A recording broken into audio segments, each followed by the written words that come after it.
This is Bill Moberly from the Americans in Wartime Museum. I'm interviewing Eugenia Thornton on the 21st of February 2020. Jean, tell us a little bit about your background, where you're from, and what exposure to the military you had prior to your enlistment. Well, I graduated from Middletown High School in Delaware, a pretty rural area, 60-some people in my class, but funny, many of us became colonels out of that class, so it was kind of interesting. But Vietnam was on at that point. I went to school at Washington College, which is about 20-some miles away from where I lived. Was a drama major, which sounds weird, but when you're an Army officer, you use a drama degree every single day. You're either selling things you don't want to sell, or you're trying to be brave when you're not very brave, or you're remembering all sorts of things. And so all that drama training really helped me with my career as an Army officer. Did you have any other veterans in your family? Not really. Had a cousin in the Battle of the Bulge. My parents did not serve. I had an uncle that was, in World War II, but it wasn't, being in the military really wasn't part of what I wanted to do growing up. But I did want to go into journalism, public affairs. Maybe that's where that drama degree came in. And so when I was looking for a job after I graduated from college and I was unsuccessful in getting one where I didn't have to take a typing test first, then I saw an ad that said begin as an executive. And it was a woman behind a desk and a woman standing there with a clipboard and a woman behind a camera such as the one you have here. And I said, that's what I want to do. And so I went in, it was an Army recruiting office. And so that's how I ended up joining the Army. That's an interesting advertisement. Very Pretty cool. effective, yeah. So when did you go in? I went in January of 1973. And as I said, all during my college, last of my high school, the Vietnam War was raging on, and being in the military was not what I wanted to do until I was confronted with a little bit of what became known as institutional or gender sexism and whatever. And the Army, I felt, would be a way to get out from underneath of what situation I was finding myself in at home. So 1973, January is when I joined. So where'd you go to basic? Anniston, Alabama. That was the home of the WAC Corps. And I was in a group of experimental women. Well, the women weren't experimental. The program was experimental. They wanted to see if women could lead, men could work with men. They wanted to do away with the Women's Army Corps. You see, the Equal Rights Amendment was brewing, and the military was looking ahead, thinking perhaps it would change how things were. And so looking ahead to that, they were seeking women who were athletic, who were leaders, who were educated or could think and write and speak well as if they had been educated formally, if not. And so I was one of 80 women selected to be the Women's Army Officer Orientation Course 1. And that was based on your previous college degree and aptitude tests and different things that you had taken? Well, that and luck. Napoleon said, don't bring me generals who are good, bring me generals who are lucky. And so luck always has a big part to play. And I was lucky because in my college sorority was a girl named Allison Cooksey. And her dad was a general in Vietnam. And she didn't talk a lot about it. It wasn't very popular to talk about. But when she got married, I went to her wedding, and it took place at Fort Myer. And while I was at Fort Myer, I had already gone in and signed up to be an enlisted woman. I had already taken the tests and the batteries, but I hadn't heard back. And so when I was at her wedding, I got to meet a man who took a great deal of interest in me. And it turned out it was a very professional interest, and that was, his name was Don Rosenberg, sorry, I got mixed up with today's politics. Rosenberg, and he ended up being the 18th Airborne Corps commanding general and some other things. But at that time, I think he was a colonel, and he was in Des Ops, and Des Ops was tasked with this, trying to figure out what to do, but bringing women in. So he was like sort of involved in that. And so as he was talking with me, and he said to me, and if you've ever been in the military, you'll get a big kick out of this. Anybody would. But he said, well, have you ever thought about being in the military? Because he was asking me a question. What was my grade point average? What kind of sports did I play? Did I ever letter? Was I ever a captain? Was I ever in student government? What kind of jobs did I have? You know, all these kind of questions. I thought, gosh, this is a lot of questions. But he was really interviewing me. And so he said to me, have you ever thought about the military? And I said, well, you know, Don, actually, that's so funny you asked, because I took all the tests. It's been 3 days, and I haven't heard anything yet. Well, I don't know how he didn't fall over laughing with that, because everybody knows you never find out anything in 3 days. But so that was a weekend, Saturday, I suspect. By Monday, 7:30, there's a phone call, and it was Rosenberg on the phone. Maybe it was Rosenblum. I feel terrible not knowing his name. I do apologize. Perhaps I should have prepped a little bit more for this. But anyway, he contacted me, and he said, when you said you were enlisted, you were getting ready to enlist in the Army. And I said, yes, you know, I want to. And he said, well, would you rather be an officer or enlisted? And I said, well, what's the difference? And that's how ignorant I was. And he said, well, about $300 a month, but you have to buy all your own uniforms. I said, oh, well, I'd rather be an officer then. So he said, well, there's this new program, and he told me about it, and I ended up, competing for that position, and I got to be one of the 80 women. And so the rest is history, because I was in the first group of women to ever go to basic training, officer basic training with men. I was the first woman to ever go to be assigned to the 1st Infantry Division in Fort Riley, Kansas, and they had just come back from Vietnam. They didn't want me. They wanted me to be a WAC, or they wanted me to be in the TDA side of things. They didn't want me in the TO&E side, but I had also gone to be an information officer. I took that course on my way there, since that's why I joined.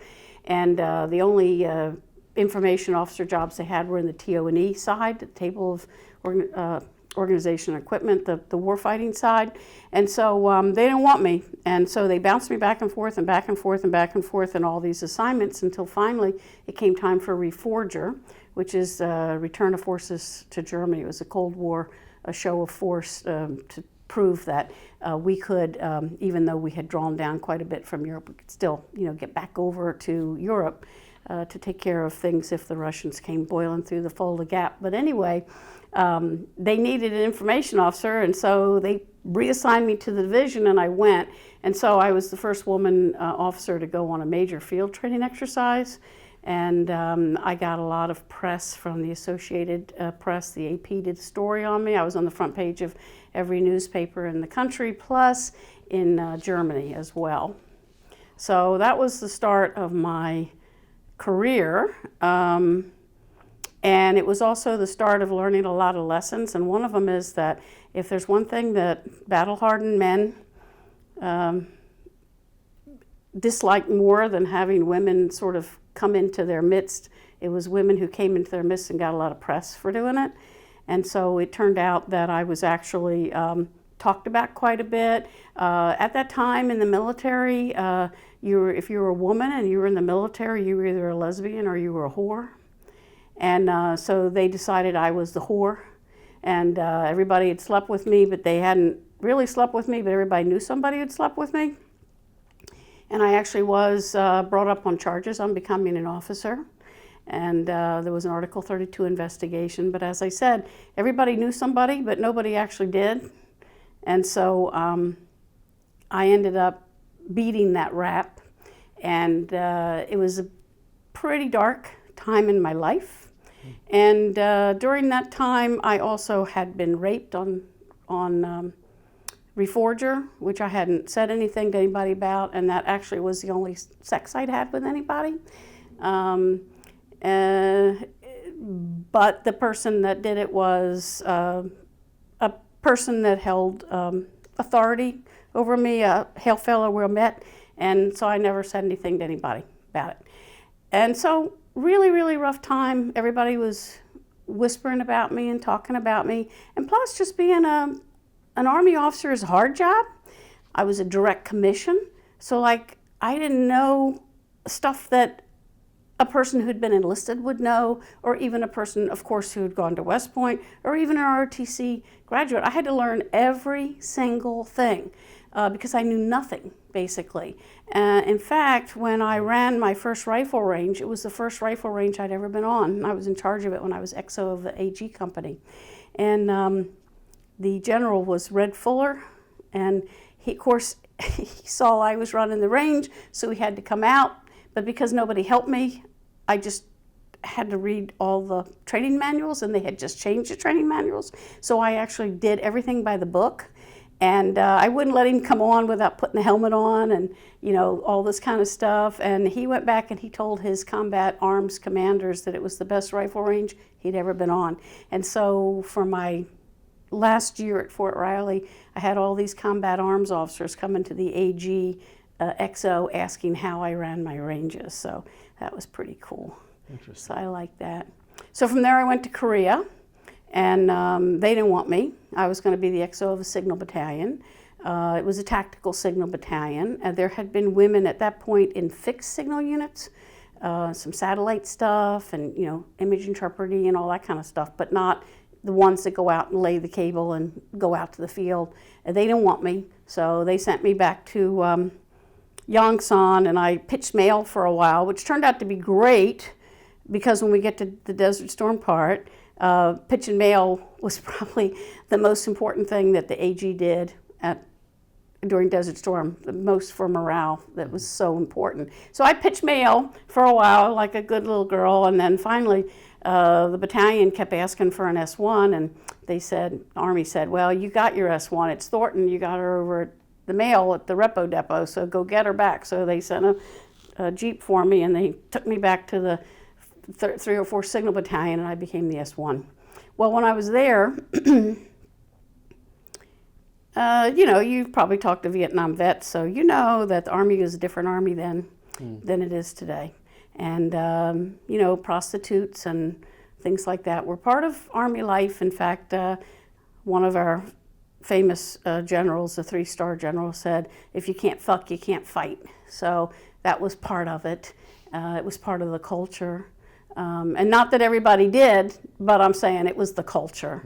And so part of my job as the S1 of the 304 Signal Battalion, in addition to doing all the S1 stuff, S1 is personnel, in addition to doing all that stuff, I also was in charge of MWR, Morale, Welfare, Recreation. So I had the library, the officers club, the enlisted club, the education center, the bowling alley, I think that's all we had, but I was also in charge of checking out all the prostitutes.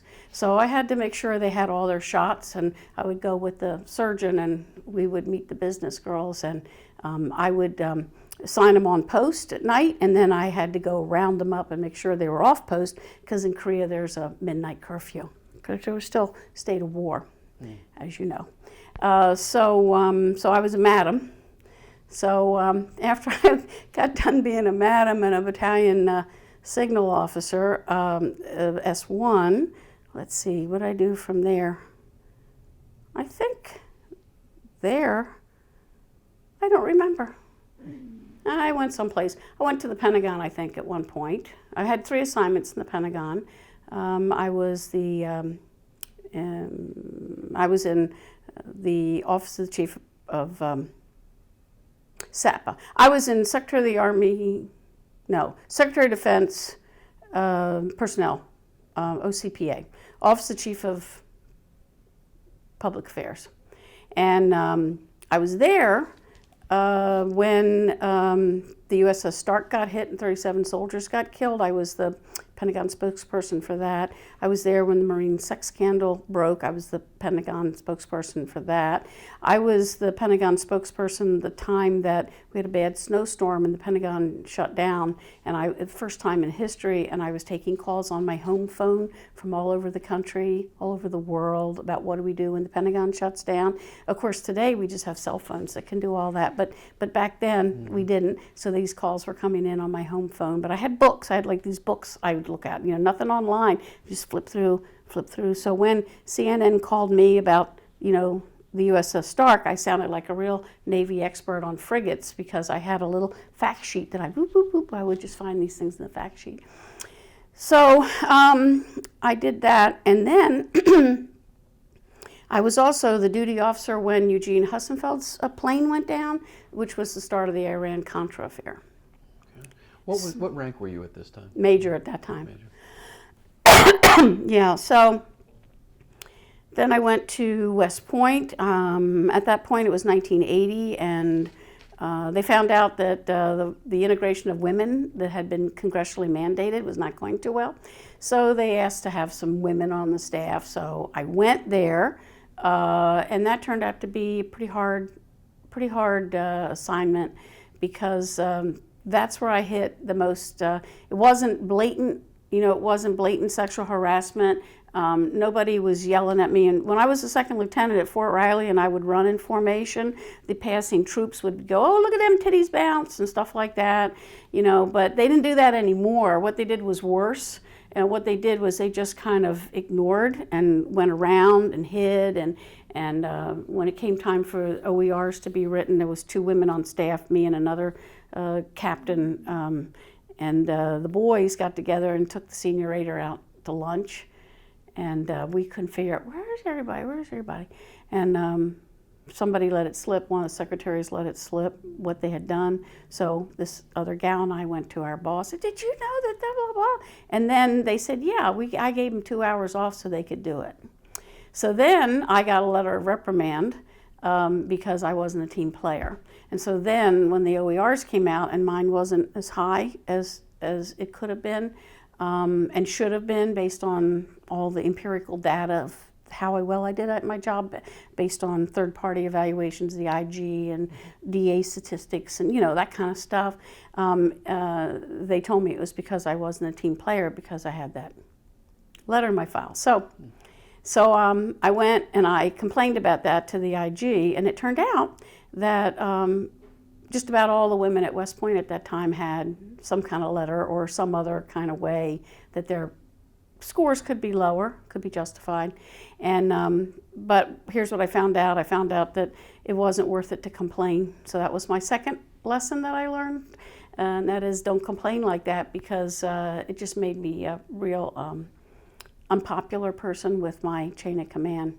So fortunately, I had been working on the admissions committee at West Point from 80 to 83. So I actually was the one that admitted our current Secretary of Defense and our current Secretary of State. Their files came through me, and I got to evaluate them. And I was also Officer of the Day, inspecting their barracks and all that. But the admissions people saved me, and they asked me to come work in my alternate specialty, public affairs, over for them. And so I did a lot of public affairs type things for them. I did publications, wrote letters, wrote articles and things to support the admissions effort there at West Point. So that was up to 84. Then my branch sent me back to Korea because I'd always, had a lot of field duty time. So now I went to the 2nd Infantry Division, which was at, where were we? Camp Casey. I can't remember the name of the Korean town we were outside of, but Camp Casey, Korea. So, right up there along the DMZ. Not one of our brigades was right on the DMZ, but we were not right on the DMZ. Pretty close. So did that job for a while. Went back to the Pentagon. Was in DESPER, which Deputy Chief of Staff for Personnel. I ran Officer Sustainment and Development. And when Bill Clinton was the president, I was the one that reported the "don't ask, don't tell" type statistics up to him and others. And then, somewhere along in there, my husband and I went to 7th Corps and went to Desert Storm. So I went to 7th Corps. We were in the 3rd Infantry Division. My husband was in the 2nd of the 30th Infantry, the Wild Boars, that held the, they were the ones that actually held the Rock of the Marne, that actually caused the division motto, and they stood that unit down and turned it to the 1st to 15th because we were drawing the Army down. And I was a head of 122nd PSB, Personnel Service Battalion, and which was also a regional personnel center. At that point, we had a CAV officer was the division commander, and he recommended me to go up to 7th Corps to General Franks. And so General Franks was CAV, General Landley was CAV, Stan Cherry, you'll probably be interviewing, well, Landry has passed on, but the other two. But anyway, so they were all CAV, and they have this little CAV mafia, so they pass people around. You know, if you're not CAV, you pretty much have to get vetted by these guys. So I kind of got passed up as to be the SGS of 7th Corps. So I served in that capacity for a while, and then we were getting ready to go to Desert Storm, but it was a secret. And so I was moved over to be the Corps Adjutant General. And what had happened is the Army was drawing down, 7th Corps was certainly drawing down. We got down to like 7,000 people or something. When we went to the war, by the time the ground day, we were 125,000. So we had added that many people into our Corps. But the Army was drawing down, and so instead of having a colonel be a Corps AG and a colonel be in charge of a Corps brigade, they decided to make one colonel be dual-hatted. And that would have been fine, except that the AG job was, you know, like 24/7. We were getting ready to go to war, and it was right on the caserne where the generals were and where the S3, G3, and all that was. And the personnel corps support was not even located there. And so it was pretty impossible for that colonel to do it. And I believe they had sent me there to do the job anyway. So I pretty much was a full colonel position. I made lieutenant colonel a few days, I think, before we went to Desert Storm. But anyway, so we were drawing down, and then we turned around and started to stand back up. Mm-hmm. So we deployed on Desert Storm right before Christmas. And the first thing that happened was that we never did get all the mill vans. We never got the equipment. We never got the regulations. We never got the forms. You know, when you're AG, you do a lot of forms. We didn't have any of our forms. And so sort of the running joke was if, you know, at that point, I had worked in, you know, in personnel as a second lieutenant, a first lieutenant, a captain, a major, and I had done the Corps job of a full colonel. So when we were on Desert Storm, people would say, well, why do I have to do this? And then it came back, well, what's the authority? AR 600-Thornton. So that was the authority. Because we didn't have any of our books. We had to just, yeah, everything was from memory. So we ended up strapping a lot of computers together. I had some very talented enlisted people. I had this one guy, I think he was a private or PFC or Spec 4. He put 7 different K-Pros together and turned it into something that could handle a database of 125,000. We had to hand crank all the reserve component people in, the reserve and the guard. They didn't use our personnel system. They would come over as individuals and as units, and we had to manually put them all in there because we had to run, you know, databases and whatnot. That was quite difficult. I wrote a little book how to handle the reserve component, you know, because it turns out that if you fire one of their commanders, that the whole unit stands down. Wow. Yeah, I mean, it's like totally like foreign if you're an active component. So I had to write a little book how to handle your reserve component people from a personnel standpoint, and so we went along and we did good. I mean, we had some difficulty keeping up with everybody. The battlefield was so fluid. We moved so fast. We had a lot of cross attachments. That would have been hard enough to keep track of, but then we also had individuals that were floating around.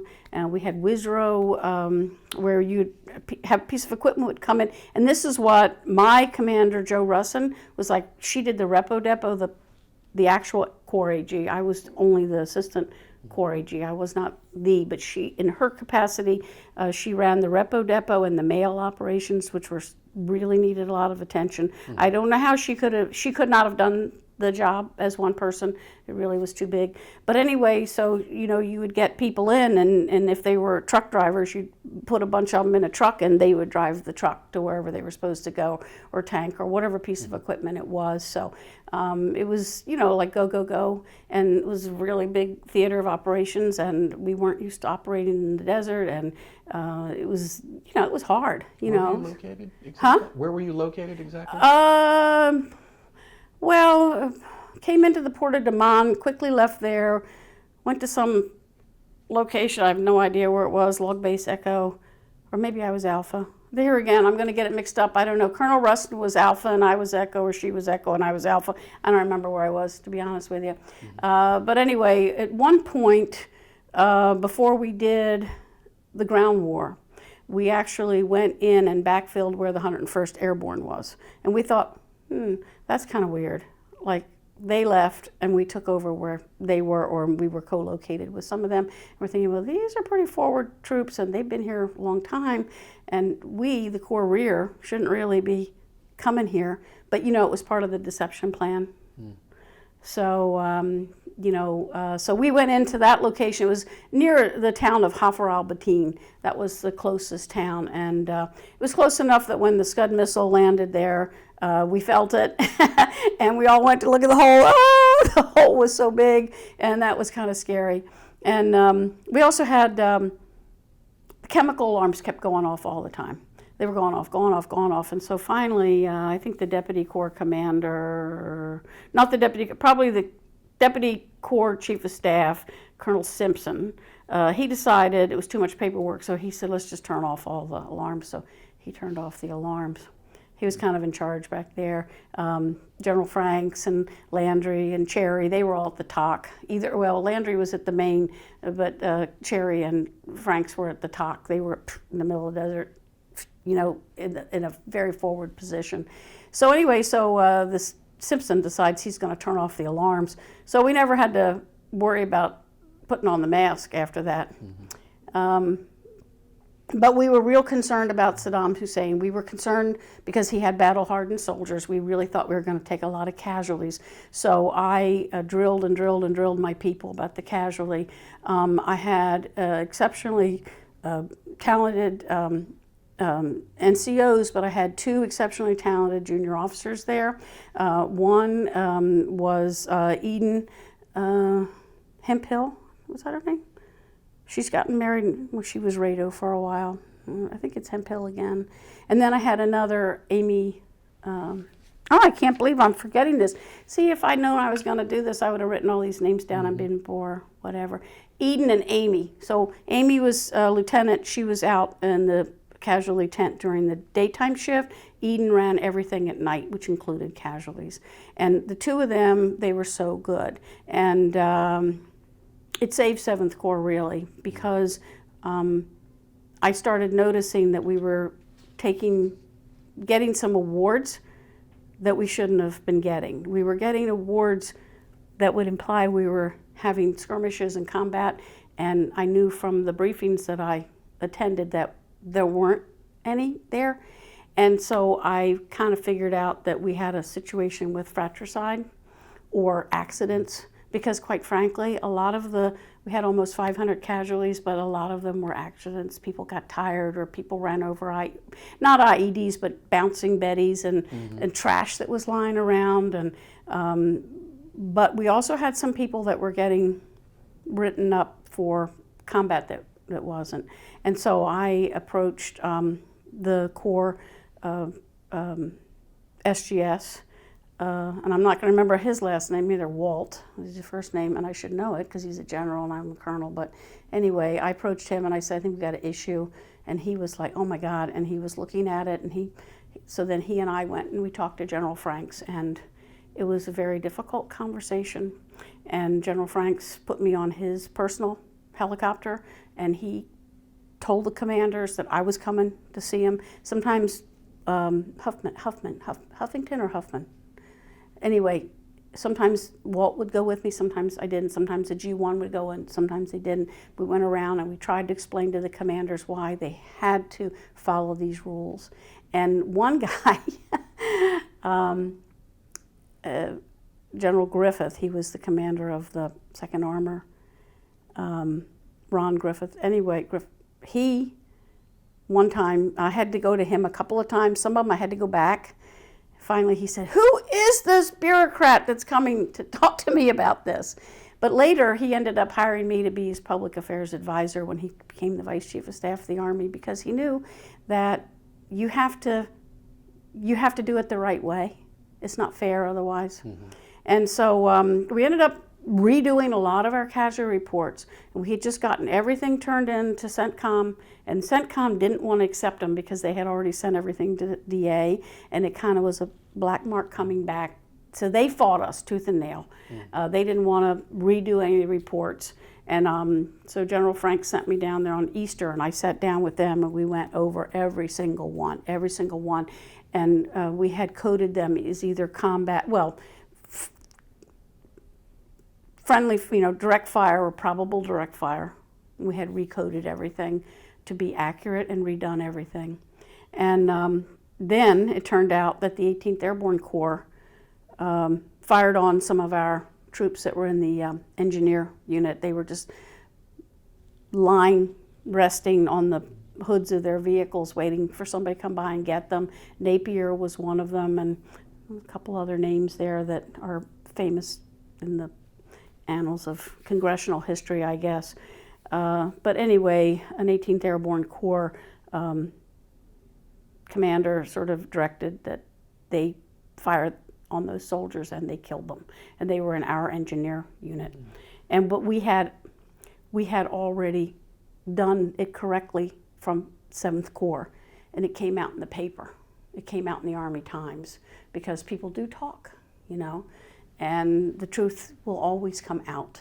And so 7th Corps ended up, after the war, Congress had an investigation about what happened, and 7th Corps came out great. 18th Airborne Corps did not come out so good.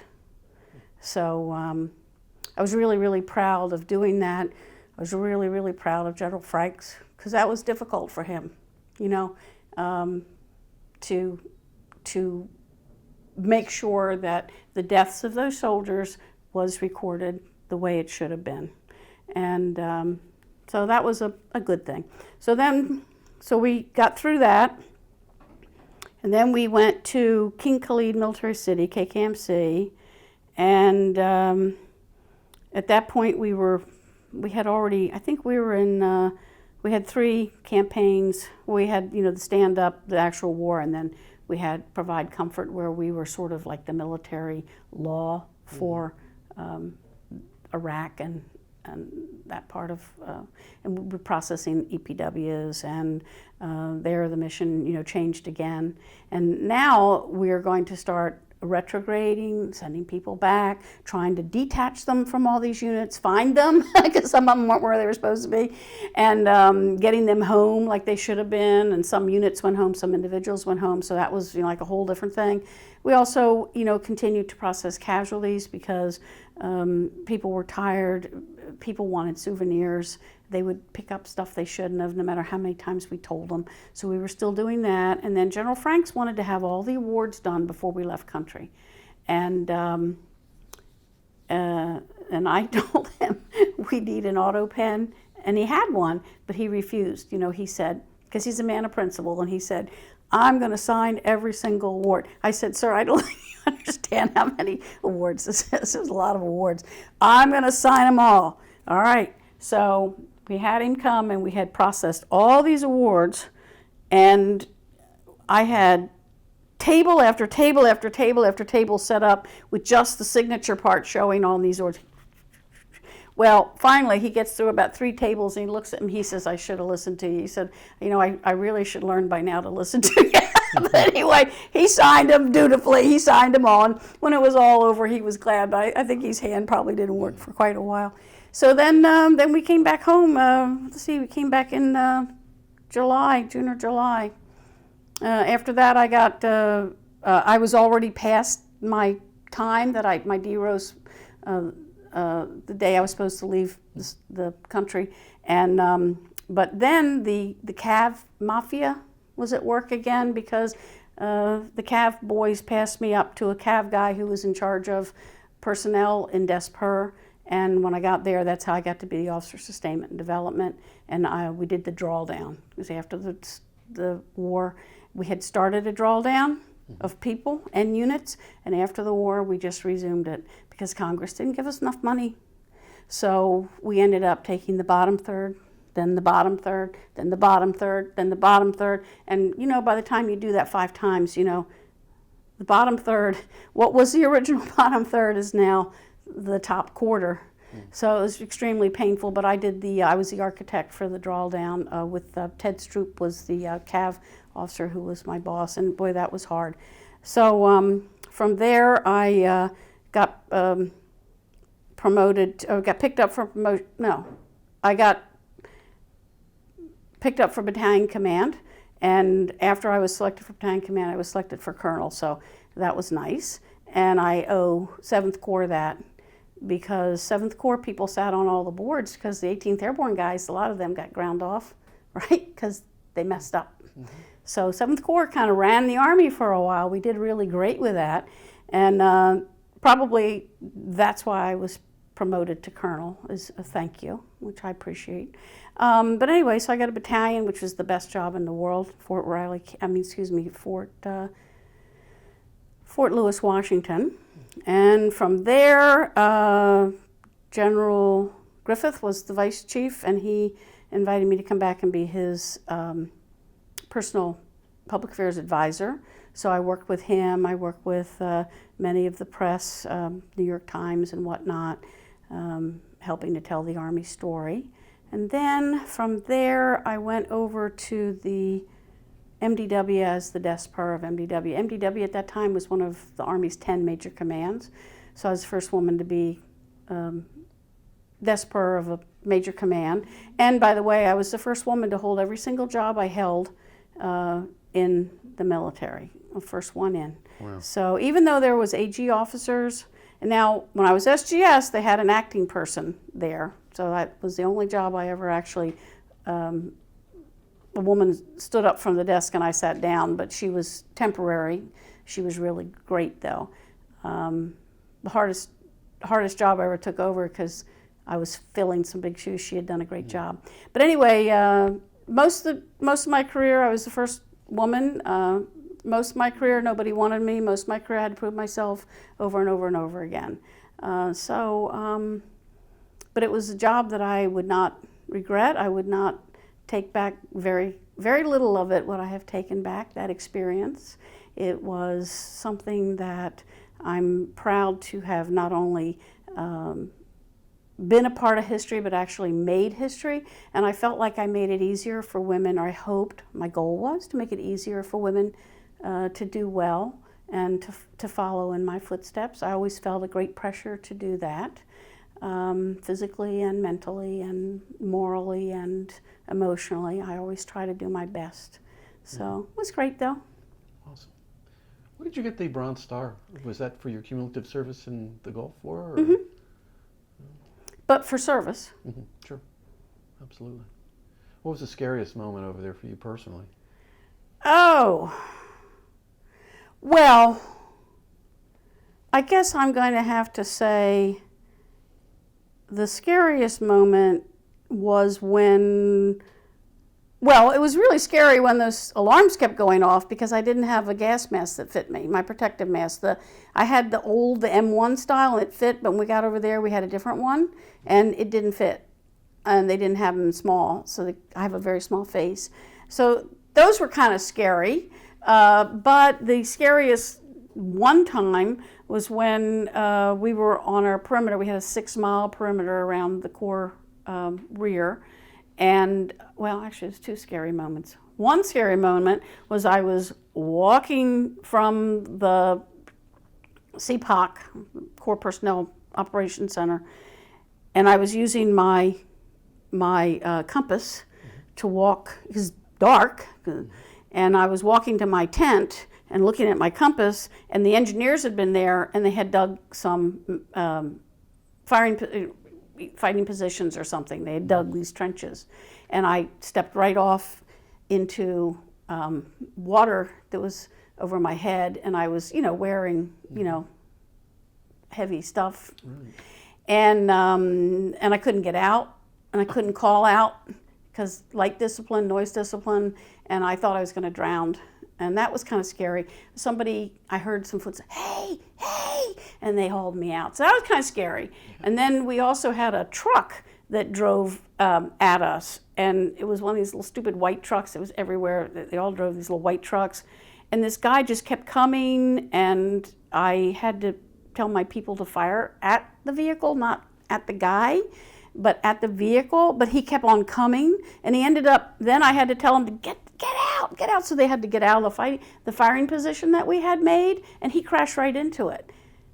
Yeah, but he was like high on something.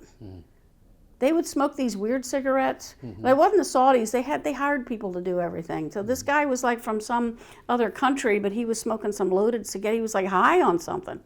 So that was really scary. And I don't really remember more about that.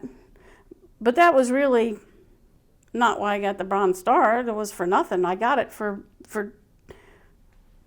making sure the casualty reports were done, that the awards were done, that people continued to rise in the rank, that they were able to get promoted, and that to take care of everybody. And I had to know where everybody was. I knew where every single person was on the battlefield. And that's why I got the Bronze Star.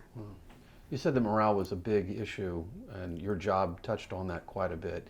What were some of the things specifically you did to enhance the morale? Are we talking Desert Storm or in general? Desert Storm. Oh, Desert Storm, I didn't have anything to do with morale. No. That's a G1 job.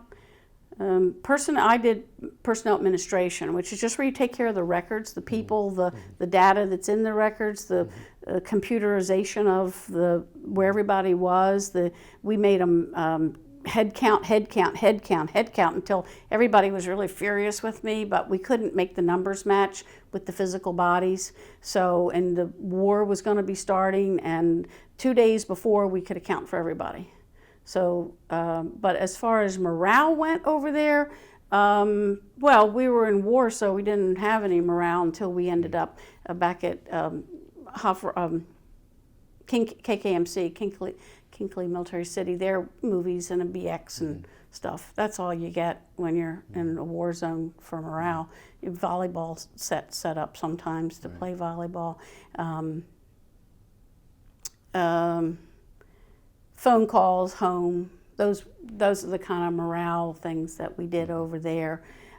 We never really dug into any sort of position where it was safe to bring. We didn't have USO shows or any of that kind of stuff, that they do in the more permanent locations. We always were on pretty much a wartime footing the whole time we were there, and we never really trusted that we were safe. We always had to, you always had to be having that light discipline and that noise discipline and that type of thing. Now, the war zone environments, especially in the Middle East, are so different from what we're used to on a day-to-day. Right. When you think about, just from a personal, visceral sense, what memories stick out in your mind of being there? Well, first of all, the Saudi Arabian people, they don't recognize the rights of any women. They are starting to let women drive now. But when we went there, women weren't allowed to drive. And before the war, Oh, I had a very scary experience. I will tell you about it. I'd forgotten. It was one of those ones I kind of blocked out. Anyway, before the war, they tolerated us, and they would call us sir, because they couldn't. We were driving, so we couldn't be women, so we had to be sir. So they'd call us sir, not ma'am. One time in Kinkley Military City, some Saudis invited us to ride their horses. And so I wanted to, because I loved riding horses. So I show up and they didn't know what to do with me. They went and got a mare for me to ride. They wouldn't let me ride a stallion.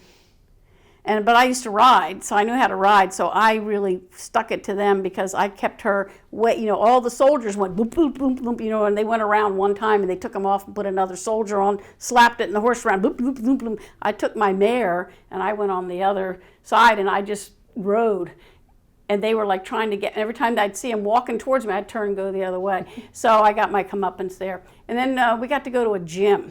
I went to the Saudi Arabian gym, and it was the most beautiful gym you can ever imagine. Much better than the POAC, much better than any place I'd ever been. Had marble, it had looked like gold. I mean, it was amazing, it was big. Well, the women were not allowed to go in when the men were there. So Thursday night we complained, you know, so this was a good way to complain. So they took all the men, they took them out, and we went in and we got to work out. And they had guards on the door, armed guards on the door, to make sure no men would come in, because of course women are temptresses, and you know, we could make men do bad things. So that's why it takes 7 men to rape a woman, because before that it's just her tempting people.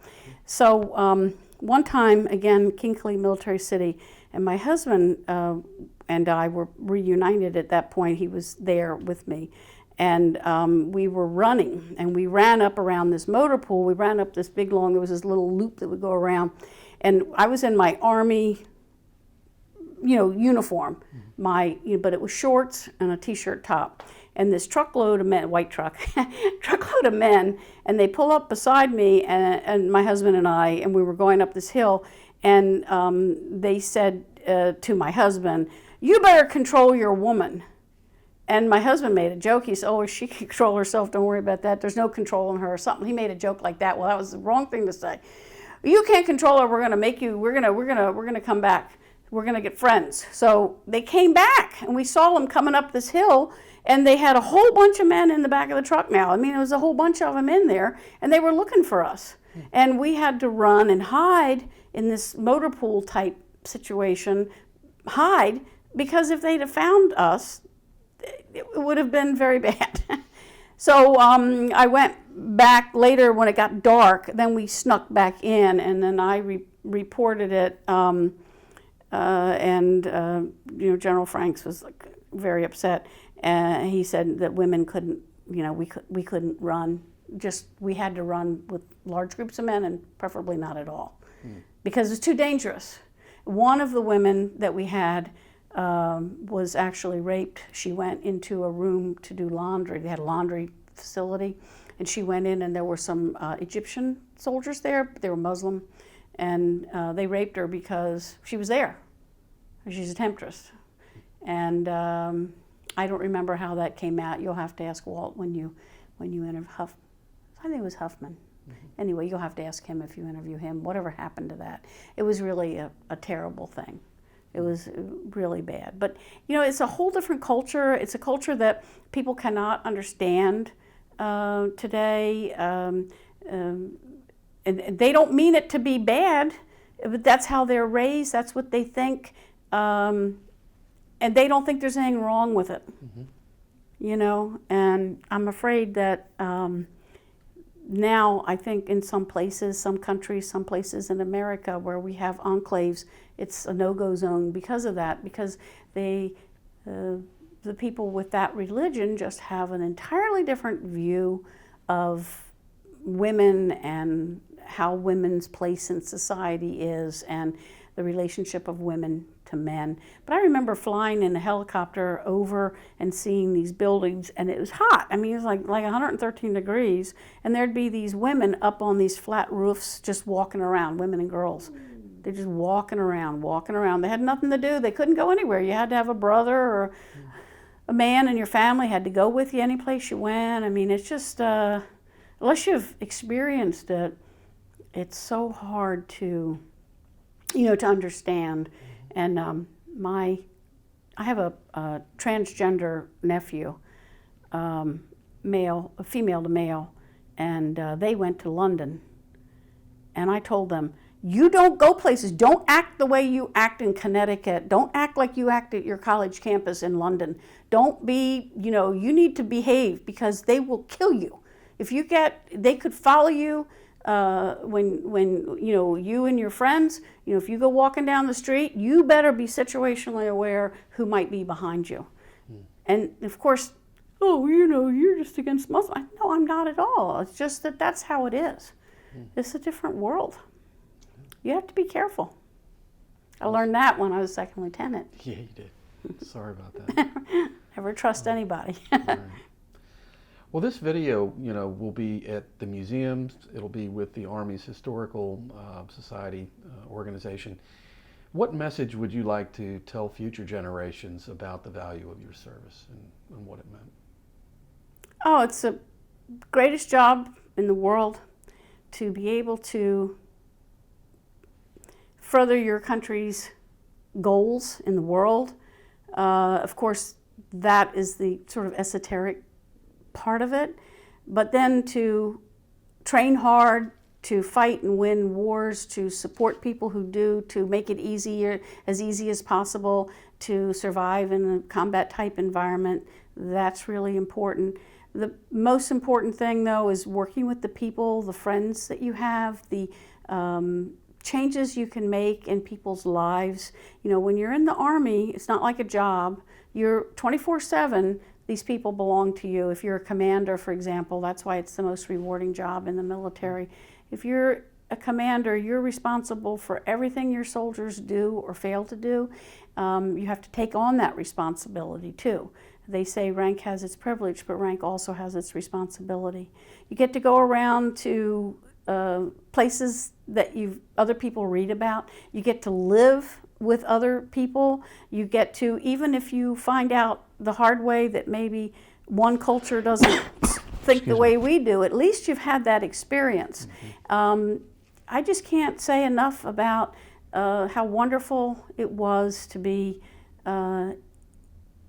having a role in 7th Corps and in the rest of the Army, in my jobs, always to be able to help people if you can, to do the best job you can, to be fair, to be honest, to do it the right way the first time, and not to skimp on the little details, because sometimes they add up to big things. So I would recommend everyone have a tour with the military or with the Peace Corps or with AmeriCorps, and I frankly think we'd probably be better off as a society if everybody had a chance to get out and live with people that were different than them. I once had on Desert Storm, we have to burn, the refuge from the porta potties, and I had a sergeant. She was a really talented personnelist. I hated to lose her, but she always volunteered to do the shit burning detail. And one day I asked her, I said, and she's always standing there with a big grin on her face. I said, I love that you're doing this and you've taught everybody to do it so well, but I really need you back here. And she said, well, I really enjoy doing this. I said, why? She said, well, I come from West Virginia, and until I went in the Army, I'd never had an inside toilet. So she says, when I'm out here doing this, I'm thinking of home. So there's an experience you'd never have if I hadn't joined the Army. I never would have known that there's an upside to burning shit. On those eloquent words, I want to thank you for your service and for taking the time to interview with us today. You're welcome. Thank you. And we're back, and wanted to ask how you met your husband and what was the story with that? Oh, well, I didn't join the Army to meet a man. Part of being a first wave feminist is, a woman needs a man like a fish needs a bicycle kind of a thing,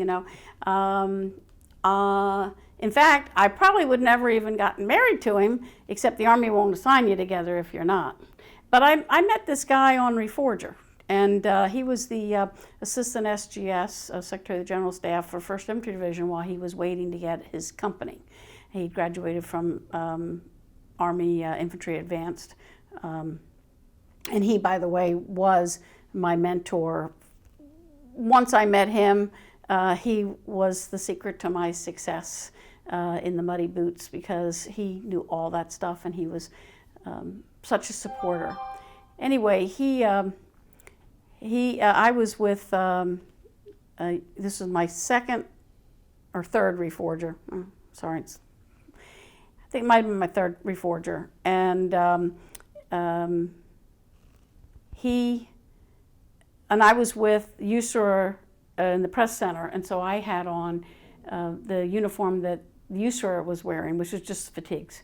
And I came to the 1st Infantry Division escorting somebody from the press, and he took me aside and he said, "Lieutenant, you're not in the right uniform." I said, "Yeah, I am. I'm wearing what everybody else is wearing." And he said, "Well, you know, you got a Big Red 1 patch on. You should be wearing what Big Red 1's wearing," which they had on like field pants and field jacket, different kind of thing.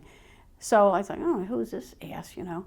So then when the war was over and we'd done Grafenwehr and the gunnery and all that stuff, I ended up being on the same plane with him and the Chief of Staff, which was Harvey Parrott.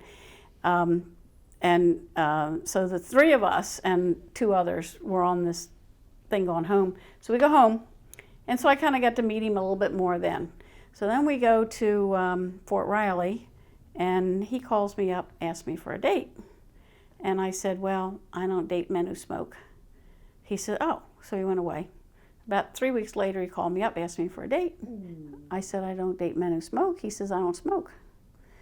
So we ended up dating for a while, and I ended up going to Korea, and he stayed behind, and then he went to Europe on a exercise over there with the 1st Brigade of the 1st Infantry Division, and I was in Korea. And I got to thinking that maybe I liked him after all. He'd been asking me to marry him quite a bit before we separated. One time we were somewhere at a dance, and he kept asking me to marry him, and I kept saying no, because I didn't want to be, I liked him a lot, but I didn't think I wanted to get married. So the music stopped, and my husband's voice, "Well, why the fuck won't you marry me?" And everybody like, that was kind of embarrassing for him. Anyway, so I left for Korea like a couple days after that, and all I was thinking about was him. So that's how I knew I really loved him, because I was willing to reassign. I was on orders to Fort Carson, Colorado. I had been in the 1st Infantry Division, the 2nd Infantry Division. I eventually was in the 3rd. I wanted to go to the 4th. Everybody did. It was at Fort Carson, Colorado.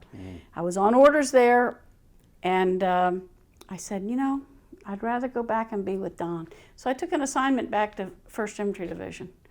So after I'd had such sort of a rough start there, I had gained respect as a professional, and when I went back the second time, I was a professional, and I was Chief of Records at Fort Riley and XO of this personnel unit, which was 400 and some people, and that's when I, did that. So it's a lot of fun, but a sad story about my husband, because he ended up with a brain disease. It's not related to combat that we're aware of, frontal temporal lobe degeneration. So right now he lives at the Delaware Veterans Home. He's been there since 2015.